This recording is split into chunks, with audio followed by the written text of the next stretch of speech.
morning, and thank you everyone for being here.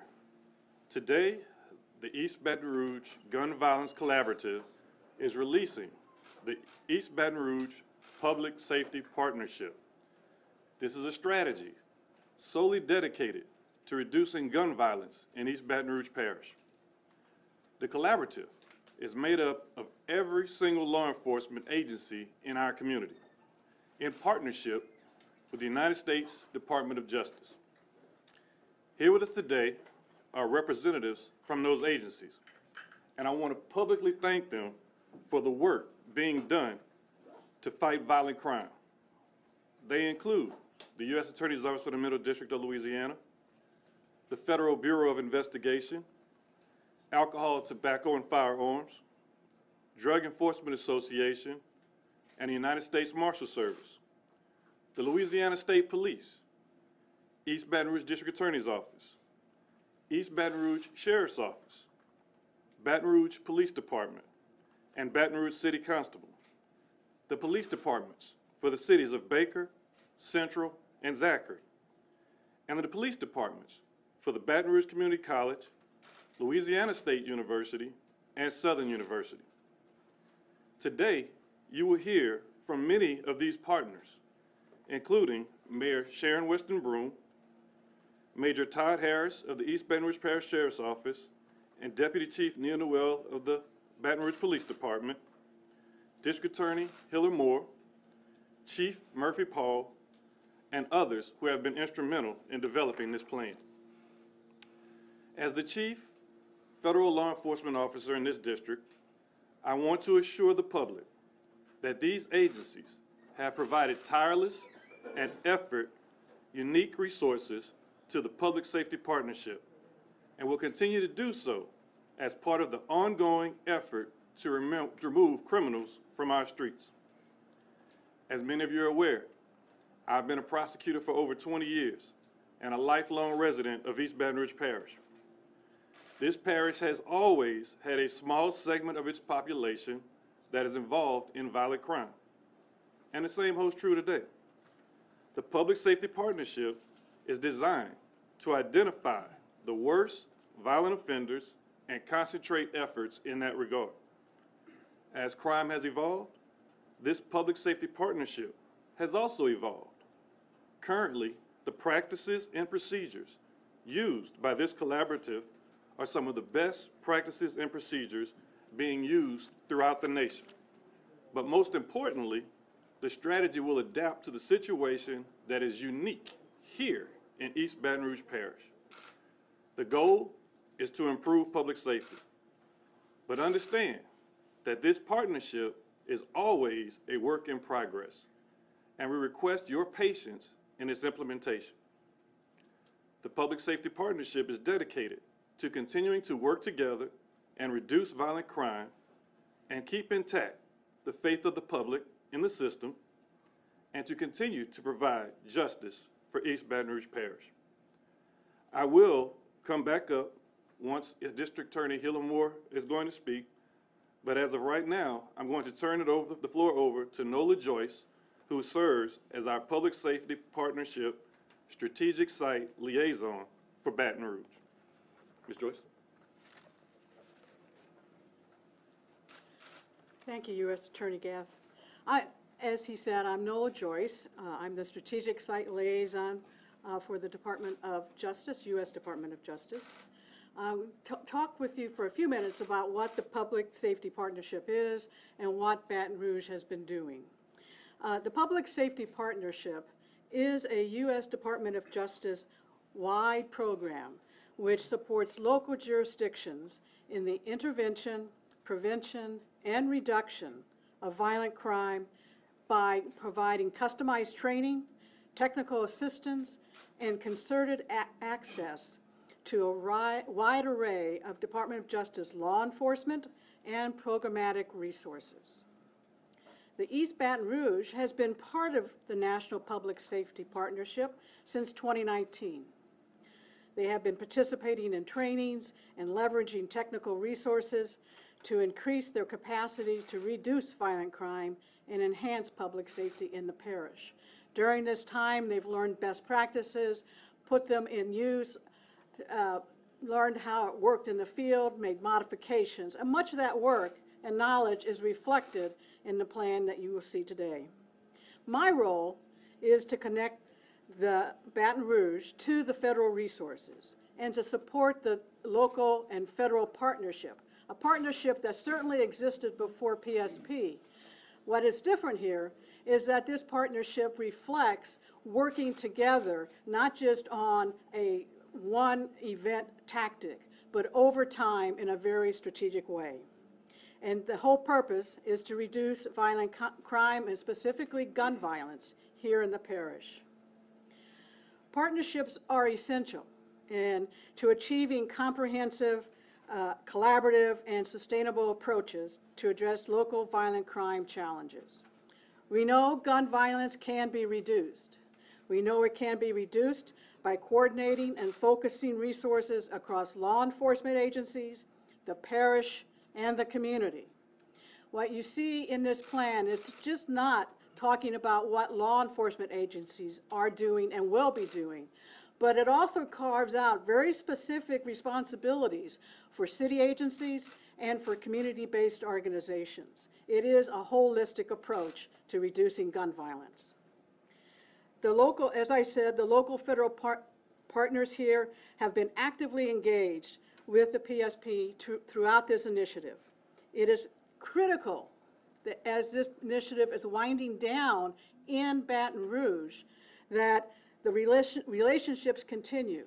One of the guiding principles of the PSP program is sustainability, meaning that we may walk away, I may not be here, but the partnerships and the working arrangements that have been established during this time will remain. And the plan represents this commitment and shows in detail how this strategic, coordinated, focused approach will continue and be used to intervene and prevent gun violence in the parish. I've been involved in over a dozen PSP strategic planning efforts across the country. And I can say that Baton Rouge is among the few jurisdictions willing to stand up and say we are committed to continuing our efforts, and this is how we're doing it. Now, to present the specifics of this plan, I'll turn it over to first Baton Rouge Police Department Deputy Chief Neil Noel, and then Major Todd Morris with the East Baton Rouge Sheriff's Department. Gentlemen? Thank you, Noah. Good morning. I'm Major Todd Morris with the Sheriff's Office, and joining me is Deputy Chief Noel with the Baton Rouge City Police Department. Together, we'll talk about a little bit about specifics of the public safety plan. The East Baton Rouge Gun Violence Collaborative is made up of partners that you see here today. We first began meeting back in February at a workshop and began developing strategies of the East Baton Rouge Public Safety Partnership. We continue to meet weekly, every other week, for the past several months now to develop a plan dedicated to reducing gun violence in our community. To accomplish this, we had defined specific goals, not only for law enforcement, but our prosecutors and our community members also. I'm going to turn it over to Deputy Chief Noel to talk about the specifics of the goals and go forward with that. Thank you, Major. Hi, I'm Deputy Chief Neil Noel. This multi-year action plan represents a more informed, collaborative, and intelligence-driven approach to understanding and addressing the gun violence in East Baton Rouge Parish. As the Major said, 4 primary goals were outlined in this plan, each with its own strategies and measures of success. Our first goal is focused on community engagement. We have to engage with young people involved in violence on the front end by providing them with guidance and opportunities to choose a different path in life. Ms. Courtney Scott with the Mayor's Office is going to brief you a little bit more on that goal. Goal 2, focused on prioritizing gun crimes in our court system, both at the local and federal levels. And we'll be hearing from the U.S. Attorney and District Attorney Hillam Moore a little more about that. Goal 3 is focused on addressing the physical conditions in neighborhoods that contribute to the gun violence. And finally, Goal 4 is focused on law enforcement itself, proactive policing, investigations guided by data, intelligence, and technology to reduce the gun violence, specifically in our communities. Courtney? Thank you, Deputy Chief and Mayor. Deputy Chief and Major, excuse me. I am Courtney Scott, Assistant Chief Administrative Officer for the Office of Mayor President Broome. I'm going to primarily focus today on goals 1 and 3, which focus around community engagement and municipal services. Creating this collaborative where the mayor's office is connecting funding and resources to alternative public safety models is key. This is going to complement the work that our law enforcement agencies will be telling you about today. It's important to note that our office is simply a convener, collaborator, and a catalyst to efforts that are happening with our community-based agencies and our neighborhood groups to establish work that's happening on the ground. These ongoing partnerships with community is pivotal for the future so that everyone gets to experience safety and that our young people have possibilities for hope and a brighter future. When convening high school students, college students, and community partners over the last 9 months for our ecosystem meetings, they've shared with us that they want to be a part, they need to be front and center in making sure that their communities are safe. In order to achieve that, Mayor Broome has allocated funding from the CARES Act and the American Rescue Plan to fund Safe, Hopeful, Healthy that will further create opportunities through an ecosystem of providers to do work that reaches those at risk the most. The goal is to help people find alternative pathways. Our investments will go towards models like community violence intervention, group violence intervention, school-based outreach, and place-based neighborhood revitalization that leverages services from the Department of Works to reduce blight, properly light streets, and identify properties that attract negative activity in our communities. These alternatives will proactively provide mediation and conflict resolution in our communities before violent incidents may occur. This is also investing in mental health services to help community members deal with trauma that they may be experiencing. We have to offer a big thank you to Mayor Broome for advocating on behalf of community to work with the Department of Justice, SAMHSA, and our state delegation, like Congressman Troy Carter, for their investments in Baton Rouge. At this point, we have $3 million in federal grant funding that we have secured with the help of the mayor's office, and we are also working with funding within City Parish to make sure that we're putting these services in the communities that need them most. Thank you.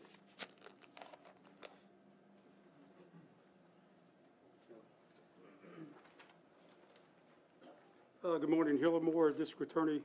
First, I want to start by thanking all of the men and women that are here and the men and women on the streets of Baton Rouge with the Baton Rouge Police, the Sheriff, all the other agencies you see, and our federal agencies. Without the men and women that are doing that day in and day out work, we would not be here. Also for the folks you see here for the past several months or even longer years on weekly phone calls that they've devoted their time and effort to come up with this plan. What I'd like to talk to you a little bit about is specifically gun violence and gun crimes. Around a quarter, a little less than a quarter of the cases that come through our office involve some type of gun or weapon type of crime. What we're trying to focus on in our office in conjunction with our partners here, including Mr. Ron Gaffney, U.S. Attorney's Office, are those violent gun offenders that we see day in and day out. Over the past several years, we've been doing gun reviews in the office. That is, anytime anyone is arrested, we take a look at the reports in the background and we try to make the case as good as we can. Unfortunately, because of the constraints that we had in the past, that would take us a month or so following the arrest to get to that point. I'm happy to announce that over the last 3 months, with some additional resources, with the assistance of our Crimes Strategies Unit, the National Guard component as well, that at this point, we look at everyone that's been arrested in the East Baton Rouge Parish Prison at 2 different times of the day, one early in the morning, one in the evening, and we look at the bookings. We look for those violent offenders, we look for repeat offenders, we look for gun offenders, we look for gang or group involved members. Steve Danielson of the Crime Strategies Unit and attorney, along with all of the other assistants that he has, compiles data and information background. It is how many times has this person been arrested? What are the arrests for? Does he have previous gun cases? Does he have pending cases? Are they out on bond? Are they a gang or group member associated? Is it a machine gun? Is it a ghost gun? Have federal government been involved before? That information is given to assistant DAs that are on duty at the time, as well as the folks that you see here, in an effort to let that assistant DA know that's on duty, that when you go before the court in bond setting, let the court know the information that you have, so that everyone knows what they have in front of them with this offender and this gun offense. We believe that that's the best way for us to set proper bonds, for everyone to be notified, and for us to make the best case that we can. Following that initial review, that's again done twice a day throughout the night, we then follow up with a further gun review by other investigators in the office with the assistance of follow-up by these folks that you see here. Also following that, then, we interface with the United States Attorney's Office and the different federal agencies that are represented to ask, is this a case that you're interested in adopting as a potential federal case? And we do this on a routine daily basis. We have a very good working relationship with those offices that you see here. Also rolled into this, just coincidentally, is that we are looking at changing the way our office does things, how we prosecute cases. I've been around this office around 45 years, and things have remained the same for the most part. We're now looking at going to a trial bureau method, where we're going to try to take 12 assistant DAs out of the line of everyday work in a court, separate them, and have them be able to stay back at the office, spend much more time on those most violent offenders, make the best case that you can, try to push those matters to trial as quickly as you can.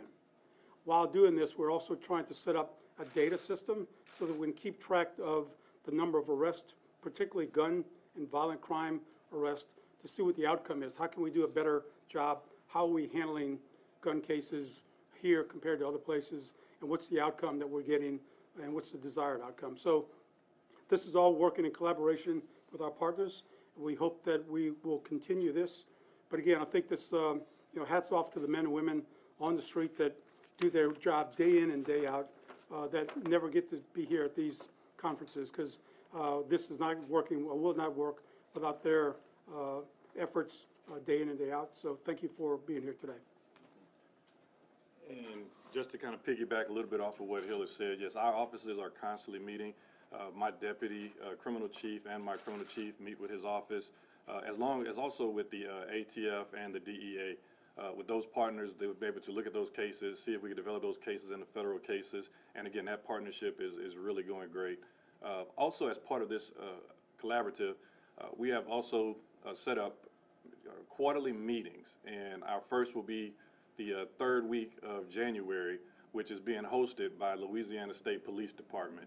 So again, those are the things that we're doing to try to make this strategic plan go into effect and work the way it's supposed to. And with that, I'm going to bring up Chief Perfect Mall with the Baton Rouge Police Department. Thank you, Chief Murphy, Paul, Baton Rouge Police Department. Excuse me, I want to thank everybody for being here today. And, everyone being here today demonstrates the importance of this public safety partnership. Each of us play a vital part in creating a community where all of our citizens feel safe. And we've been working since the start of the year to implement this very specific strategies and operations to reduce gun violence while making the appropriate adjustments in an ever-changing environment. We understand that we have a lot of work to do to meet your expectations and also to meet our expectations as it relates to violent crime. What we have seen with these strategies since we began working together is reductions in violent crime. We know that one homicide in our city is far too many. And although we are seeing these reductions in homicides, as well as other areas of violent crime, right now we've been averaging around a 20% reduction in homicides in the city of Baton Rouge. Non-fatals are down, I think I looked at the third quarter, around 10%. incidents. But let me be clear. We are not going to rest. A lot of the initiatives that you heard prior to me coming up here involves the intervention and the prevention.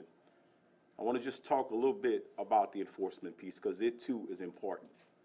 Because unfortunately that small percentage of individuals that are involved in violent crime need our attention. And we will continue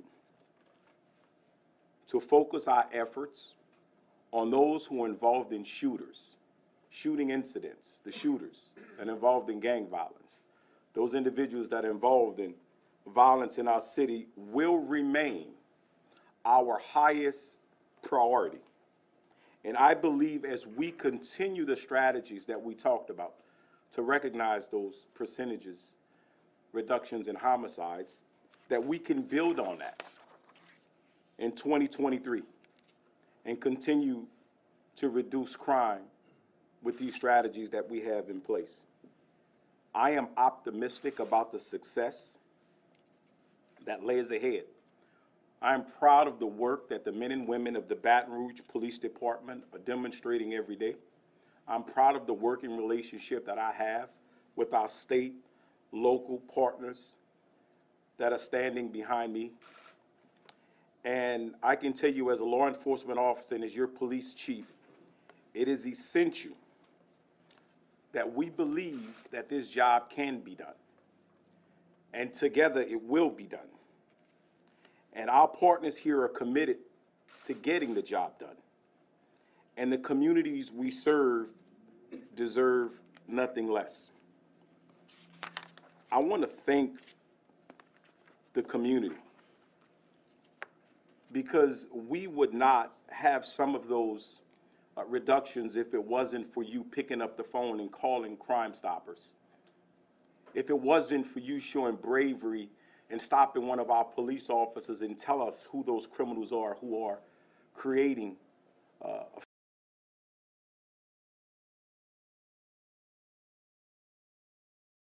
your during the Summer of Hope, when we've seen some of the largest reductions and some of the barriers that were facing community police relations being broken down, where you were sitting at the table talking to us, helping identify solutions, but more importantly, telling us who the criminals are in your community. Thank you. We hear you loud and clear. Baton Rouge, keep talking, because we will never, ever stop listening. We're going to continue listening, and we're going to continue to build on these strategies, and we're going to continue to get those numbers down even more. We can do it together. Thank you.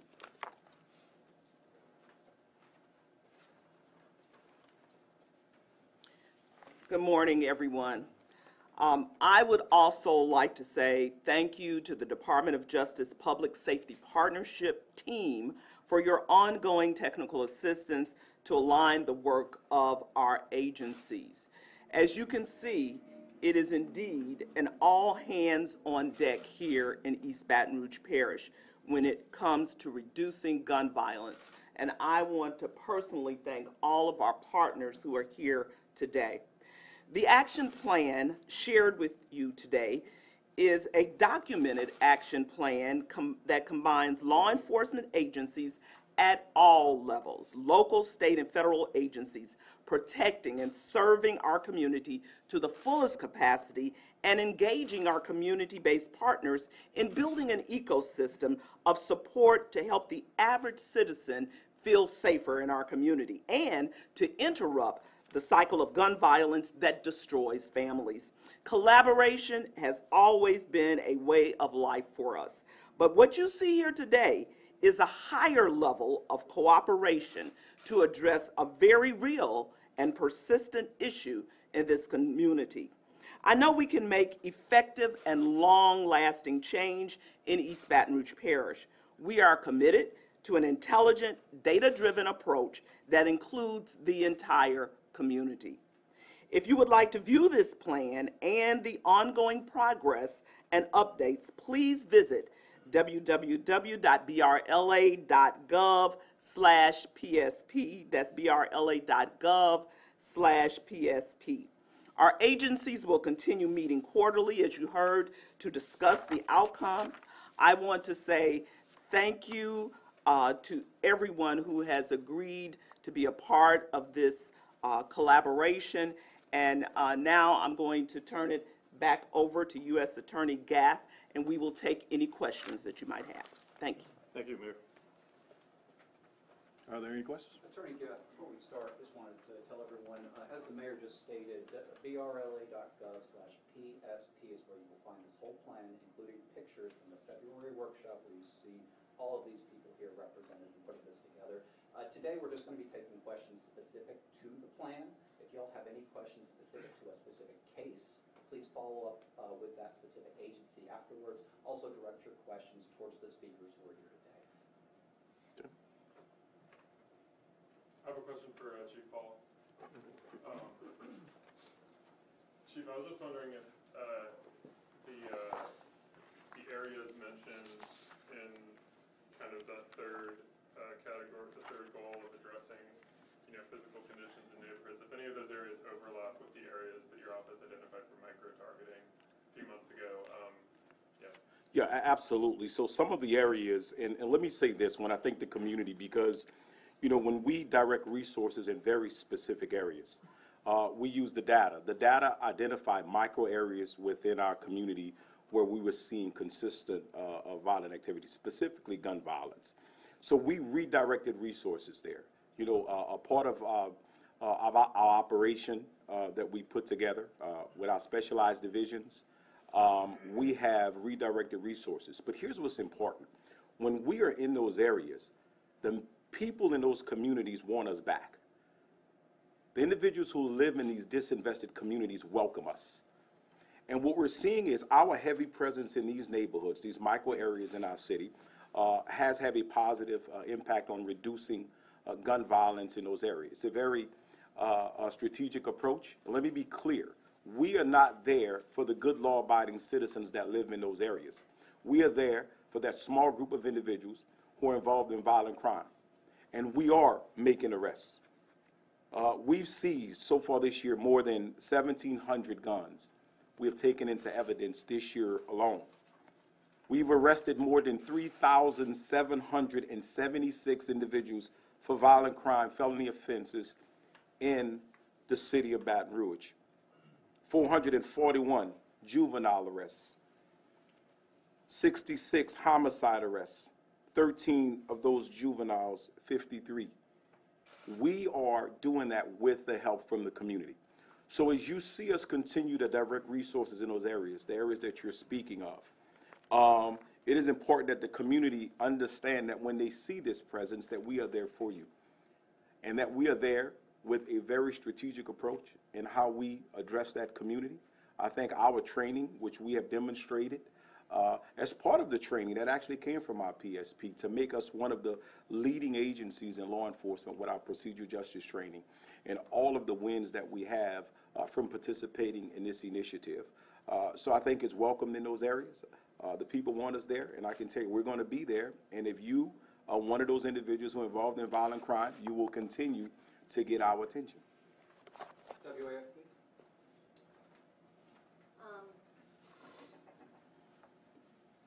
So basically, from what we're hearing, is that there has been progress based on the work that you guys have done in the past. And is this something that y'all are going to continue to do, or are you going to explore other strategies as well?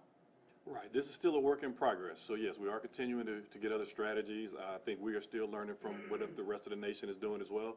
But as they stated earlier, it was kind of we all had limited jurisdictions, and so we all were working on our own individual plans, and this is the combination of everyone working on one plan together.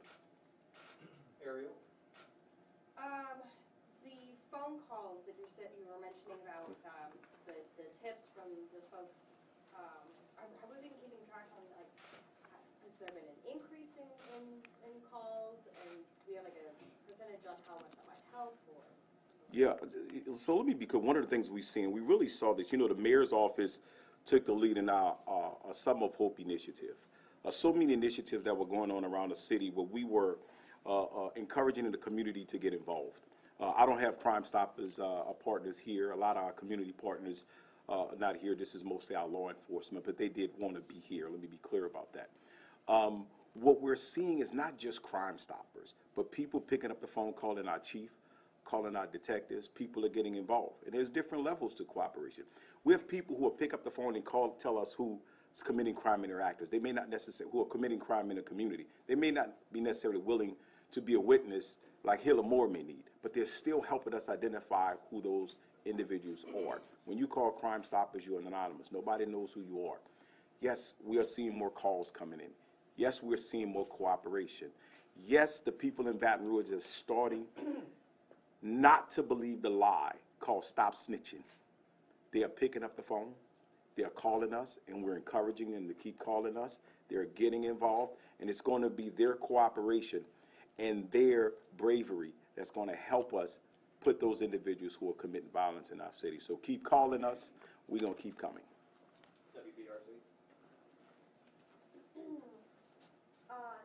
You say that the plan is still a work in progress. In terms of where you're seeing hurdles, things you're struggling with getting this up and running, what are they? I guess it's still just the unknown. I mean, we have to be candid. And so, as I mentioned earlier, crime is evolving. There's always different ways for crime to take place. It may be a changing of a cell phone. It may be changing of the way they communicate. And we have to stay on top of that. And in doing that, you know, as their rules change, our rules are going to have to change. So while we want to try and come up with a legitimate reason to stay focused on the areas that we want to stay focused on, there may be called for adjustment. And if there are, again, we're meeting quarterly to see what those adjustments are that need to be made, and they will obviously be made to the plan. James, do you have anything else? Question for District Attorney Moore. We've spoken about, you know, auto sears, some of the past trends in the guns that your office is recovering. Are there any recent or newer trends that y'all have seen that are particularly noteworthy? Recently, haven't seen quite as many auto sears, fully automated weapons, but they're still coming across. I think we currently have around 80 or so cases. Many have been resolved already. One troubling part is that several of those are juveniles that are carrying those weapons, and those weapons are very destructive. They really weaponize the weapon and just, you know, it makes it completely different. We do not have, in my opinion, we do not have adequate state legislation to address auto sears, automatic weapons. I think our machine gun statute, which it's called, is out of date. I do have a proposed bill that I'd like to see if we'll get some traction in the legislature, and that's one that we're working on now, and hopefully we'll have it reviewed by January by other DAs across the state to see if we can have some better legislation. I'm going to wrap it up. Do we have a burning question still from anybody? Last question from anybody here?